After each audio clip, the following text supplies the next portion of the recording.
Hello everybody, welcome back to my continuation of my book reading of The Client. Chapter 7, Lawyer and Client. Reggie Love was 52 years old and had been a lawyer for only 5 years. The first thing that Mark noticed about her was her hair. It was grey and very short, shorter than his. Her eyes were green and she wore around black glasses. Her dress was black too.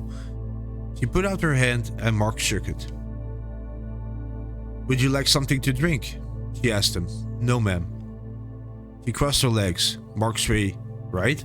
Please don't call me ma'am. I'm old enough to be your grandmother, but you can call me Reggie, okay?" "Okay." How old are you, Mark? Tell me a little bit about yourself." "I'm 11. I go to school at Willow Road." "And why aren't you in school this morning, Mark?" "It's a long story." "Glenn said you have to meet the FBI at 12 today. Is this true?" "Yes," said Mark. "They want to ask me some questions at the hospital." "The hospital?" She took out a piece of paper and a pen. "It's part of the long story." "Can I ask you something, Reggie?" It was strange calling this lady by a man's name.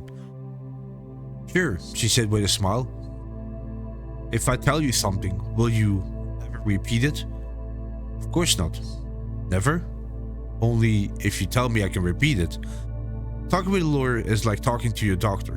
What we see is secret and held in trust. Do you understand?"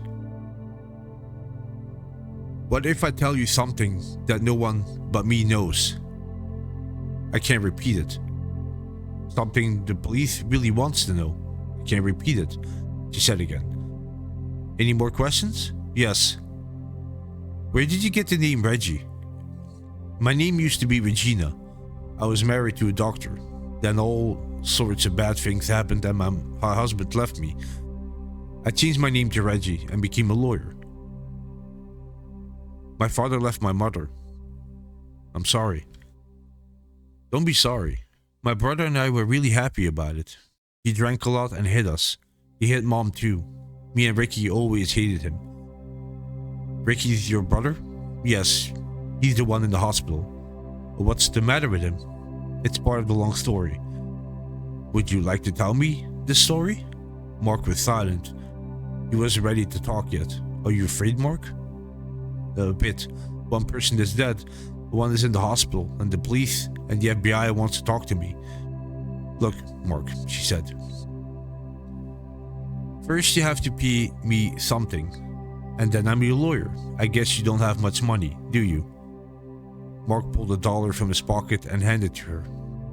"This is all I've got." He put the dollar on the desk and said, "Okay, now I am the lawyer. And now you're the client. Let's hear the story." Mark took a long breath and looked at the floor. He told her about Ricky and the cigarettes and the car and the man. Reggie asked questions and wrote everything down. Mark told her everything except what Ronnie had said about the body. An hour after they started, Reggie took a break. Clint brought a newspaper and she read the story twice. Then she read her notes again. Mark walked around the office as she read. His lawyer looked very worried, and he nearly felt sorry for her. He really liked her. He sat down again. "What are you afraid of, Mark?" she said last. "Lots of things. I've lied to the police and I think they know it. My little brother's very sick because of me, and I haven't told the truth to his doctor either. I don't know what to do, and that's why I'm here. What should I do?" Reggie said thoughtfully, "Have you told me everything?" "Almost." "Have you lied to me?" "No." "Do you know where the body is?" "I think so. I know what Jerome Clifford told me." "Do you want to tell me where it is?" she asked slowly. "I'm not sure," said Mark. "I'm afraid to tell. I don't want anyone to know that I know about the body. Romy told me His clients kill people. He's in the mafia. And if he thinks I know his secret, he'll want to kill me too. But the cops and the FBI want to talk to me. Do you think I should talk to them? Or tell them?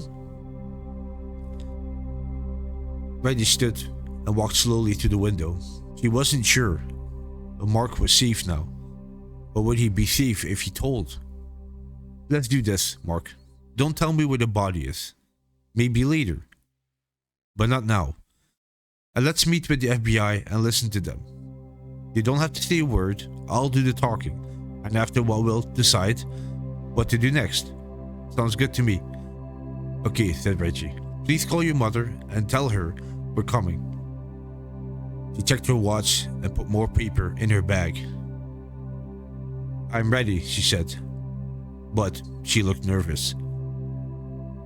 And that was the end of chapter 7, Lawyer and Client.